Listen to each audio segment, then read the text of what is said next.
नमस्कार, कैसे हैं आप लोग। फ्रेंड्स, आज जो चर्चा होने वाली है बहुत महत्वपूर्ण होने वाली है, आपके करियर को लेकर बहुत विशेष होने वाली है।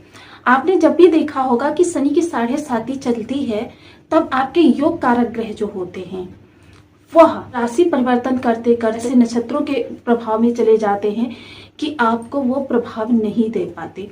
फलस्वरूप क्या होता है, आपके बने बनाए काम बिगड़ने लगते हैं। आपके जो भी हितैषी, व्यवहारी, संबंधी या फिर भाई बंधु होते हैं वो आपकी मदद नहीं कर पाते। कोई ऐसा कारण बन जाता है जिसकी वजह से वो मदद करना चाहकर भी आपकी नहीं कर पाते। फलता क्या होता है कि आपके कष्ट के समय में जब कोई आपके साथ नहीं खड़ा दिखाई देता, तो शनि की ये जो 7.5 होती है बहुत विशेष होती है। अब उस पर भी शनिदेव इस समय पर वक्री अवस्था में गोचर कर रहे हैं। शनि के वक्री होते ही राहु केतु अपने आप वक्री हो गए हैं। अब राहु केतु देखिए, राहु की पंचम दृष्टि इस समय पर शुक्र सूर्य पर जा रही है। बुध देव 19 तारीख को अपना राशि परिवर्तन कर चुके हैं और ये भी वक्री हो चुके हैं। फलतः इस समय पर उन लोगों को विशेष प्रभाव मिल रहा है जिनकी कुंडली में शनि नीच के हैं। उन लोगों के लिए यह समय बहुत ही, क्योंकि वक्री ग्रह जो होता है, जिन लोगों का नीच का होता है उन्हें उच्च के प्रभाव देने लगता है और जिन लोगों का उच्च का होता है उन्हें नीच के प्रभाव देने लगता है। इस समय उन लोगों के जीवन में बहुत कष्टकारी स्थितियां आ गई होंगी। लोगों के उच्च के या फिर स्वराशि के शनिदेव हैं, क्योंकि आपकी जो है बहुत ही योग कारक प्लेनेट है, बहुत ही महत्वपूर्ण दोनों भाव इनके पास में है, मकर और कुंभ। और कालपुरुष की कुंडली के अनुसार अगर विचार करें तो ये दसम और एकादश, दसम भाव किस चीज का होता है, कर्म का। आप जो रोजगार के लिए कर्म कर रहे हैं वह आपका बहुत विशेष होता है, क्योंकि यदि आपके पास रोजगार नहीं होगी तो आपको दैनिक जरूरतों को पूरा करने में भी बहुत ही संघर्षों का सामना करना पड़ेगा। वहीं एकादश भाव क्या होता है, आपकी इच्छाओं की पूर्ति होती है। आप जो भी इच्छाएं चाहते हैं, जैसे आपके जीवन में धन की इच्छा है, एकादश भाव से ही पूरी है। आपके जीवन में आपको लाभ की इच्छा है, आपको अच्छी नौकरी की चाहत है, आपको व्यापार आपका ऊंचाई पर जाए, ये जितनी भी इच्छाएं हैं, या आपका दाम्पत्य जीवन या आपका पारिवारिक जीवन सुखद रहे, आपको संतान की तरफ से अच्छे लाभ मिलते रहे, आपके संबंध सभी के साथ मधुर रहे, ये सब आपके एकादश भाव से देखा जाएगा। तो कहने का तात्पर्य यह है कि परोक्ष या अपरोक्ष रूप से दसम और एकादश का कारकत्व जो है वो शनिदेव के पास रहता है। इसीलिए शनिदेव को इतनी प्रधानता दी जाती है और इसीलिए शनिदेव जो है चर्चा के केंद्र बिंदु रहते हैं।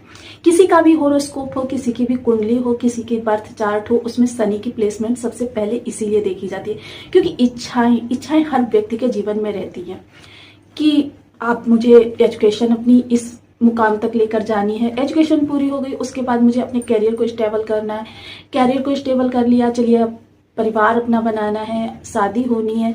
इच्छाएं देखिए, जब तक यह घटना चक्र चलता रहता है जन्म से लेकर मृत्यु तक, तब तक इच्छाओं की पूर्ति एक होती है तो दूसरी इच्छा जाग जाती है। देखिए, आपकी राशि के लोगों के जीवन में क्या होता है, आपको 10 करोड़ रुपए मिल गए, आप सोचेंगे अब मेरे पास 100 करोड़ रुपए होने चाहिए।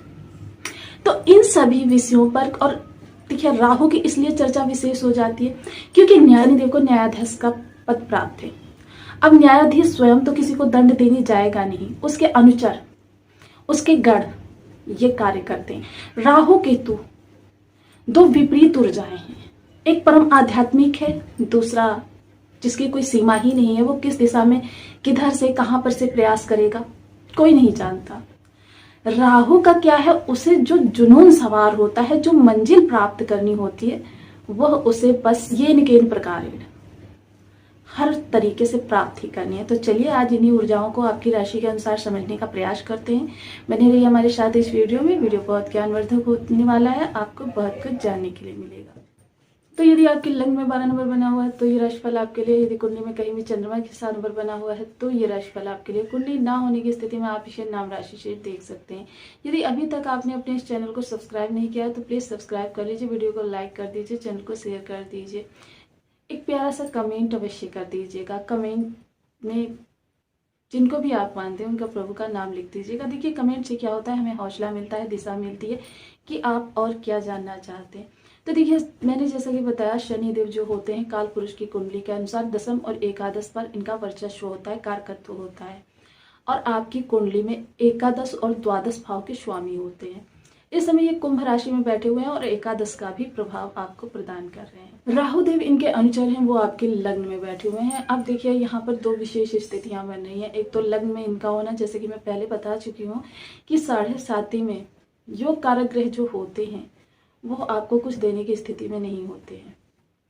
तो यहाँ पर इस समय पर 7.5 जो है आपकी बहुत ही कम डिग्री के साथ है, किंतु अब इनकी डिग्रियां पढ़नी चालू हो जाएगी। जैसा कि हम जानते हैं कि ग्रहों की डिग्री, क्योंकि ग्रह जो है इसका जो गोचर है ये उल्टी दिशा में होना प्रारंभ हो जाता है। तो अभी जो है ये वर्तमान समय में गोचर की स्थितियां जो हैं आपके अनुसार चल रही हैं, जैसा आप चाहते हैं। इस समय पर अगर देखा जाए मकर राशि पर गुरु की दृष्टि के चलते देखिए शनिदेव का भी वहां पर प्रभाव पड़ रहा है, और शनि की राशि या शनि पर गुरु की कहीं से दृष्टि पड़ जाए तो पूर्णतया निगेटिविटी को समाप्त करने वाली होती है। वहीं राहु देव आपके लग्न में बैठे हुए आपके अंदर अनजाना डर, चिंता, भय, लोगों का एक जो अभी तक आपने समय फेस किया पिछले 2-2.5 सालों में, वो समय याद कर करके आप एक अजीब सी कसम में पड़े हुए हैं। निगेटिविटी आपके अंदर ज़्यादा है, किंतु क्या है कि यह समय जो है आपकी उसी निगेटिविटी को दूर करने के लिए बना हुआ है कि आपको इस समय पर धन की आवक होगी। देखिए जब धन आएगा तो आपका आत्मविश्वास बढ़ेगा, आत्मविश्वास बढ़ेगा तो आप रोजगार के लिए, और रोजगार कोई भी हो सकता है, आप व्यापारी हो सकते हैं, आप कर्मचारी हो सकते हैं, या फिर आप शासन प्रशासन से जुड़े हुए व्यक्ति हो सकते हैं। यहाँ पर देखिए राहु की दृष्टि जो जा रही है वो आपके पंचम भाव पर जा रही है। शुक्र और सूर्य की यहाँ पर युति है। देखिए शुक्र के साथ तो इनकी युति बहुत गजब की होती है, किंतु जब सूर्य पर इनकी दृष्टि पड़ती है तो वो ग्रहण योग का निर्माण करती है। अब सूर्य पर दृष्टि पड़ती है तो देखिए राहु क्या है, वृहद है, फैलाव है, नकारात्मकता है, सकारात्मकता भी है यदि शुभ भाव से हो। हालांकि मीन राशि में इनका गोचर हो रहा है, लेकिन 7.5 का भी प्रभाव आपको मिलता है क्योंकि शनिवत कार्य करते हैं राहु। तो शुक्र कहाँ के स्वामी हैं? आपके शुक्र इस समय तृतीय भाव के और अष्टम भाव के स्वामी हैं, यानी कि इस समय आपके संघर्षों में थोड़ी सी बढ़ोतरी देखी जाएगी। कर्म इस समय पर आपको ज्यादा करना पड़ेगा। लाभ आपका जो है, देखिए लाभ भाव इस समय आपका प्रबल हो रहा है, तो कर्म भी इस समय पर आपका बढ़ा हुआ होगा। मेहनत से कुछ ज्यादा ही आपको कर्म करना पड़ेगा। हालांकि इस समय मंगल की दृष्टि के चलते आप काफी मेहनती भी हैं और मंगल को गुरु दिग्बल भी प्राप्त हो रहा है। कर्म में इसमें विशेष परिवर्तन आप कर सकते हैं क्योंकि मंगल की जो दृष्टि है अपने ही घर को देख रही है, यानी भाग्य भाव को। अब भाग्य भाव के चलते इनकी जो अष्टम दृष्टि जाएगी गुरु का साथ लिए हुए, वो आपके कर्म भाव पर जाएगी। कर्म में यदि कोई परिवर्तन सोच रहे थे तो वो आपके लिए अति उत्तम है। इस समय आपका जो मान सम्मान घटा हुआ है, उस मान सम्मान में आपको धीरे धीरे प्रोग्रेस होती हुई दिखाई देगी। हालांकि इस थोड़े से पीरियड में उतना मान सम्मान आपको नहीं मिल पाएगा जितना आपका कम हुआ है, लेकिन हाँ इस समय पर आपकी ग्रोथ हो जाएगी। देखिए राज सिंहासन की जब भी बात की जाती है तो राज सिंहासन से मतलब ये नहीं होता है कि आपकी कोई गद्दी मिल जाएगी, किंतु राज सिंहासन से मतलब ये होगा कि आप समस्याओं से निकल जाएंगे। जो समस्याएं आप फेस कर रहे हैं उन समस्याओं से निकल जाएंगे, उन समस्याओं से निकलकर आप सुखी जीवन का यापन करेंगे।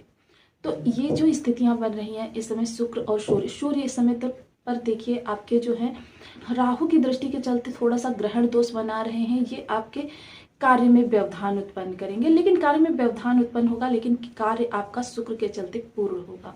शुक्र जो है वह लग्जरी के कारक होते हैं, धन वैभव के कारक होते हैं, आकर्षण के कारक होते हैं। तो इस समय जो आकर्षण है वो आपका बढ़ा हुआ होगा, गजब का आत्मविश्वास आपके अंदर देखा जाएगा।